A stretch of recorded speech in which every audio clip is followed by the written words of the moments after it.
All right, we're rolling. We're at On It. We just got done with my class, which is just amazingly packed right now. As you can tell, guys are learning things.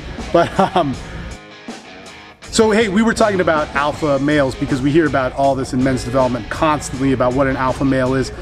And it's funny because when you talk to people that are actual fighters, they have a totally different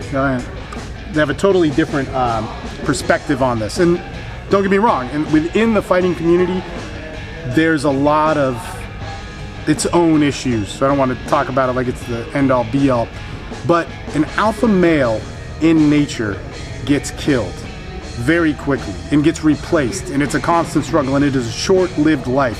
And it's really interesting because now in our culture, with all the things that we have, what is the alpha male? Is it through strength? Is it through intellect? Is it through how we build up our life? And is this even important? I gave a speech, the myth of the alpha male. What's so interesting about this is that it is another opportunity for us, for people, for men who don't know, who might have some pain, who might have some damage, who may not have lived the strongest life, to once again grab onto a fantasy of what's supposed to make us better, what's supposed to finally cure us of,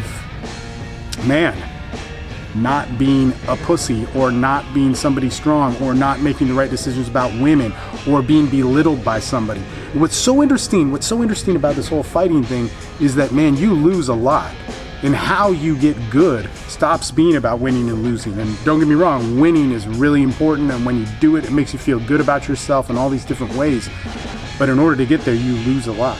And eventually, at some point, I believe, on your journey, whatever it is, through jiu-jitsu or Muay Thai or whatever it might be, your journey is to define your jiu-jitsu, your brand of fighting, your brand of stand-up, your ability in that. And those experiences are necessary in it. If it was always about being an alpha, if it was always about fulfilling this fantasy, this imprint of how we see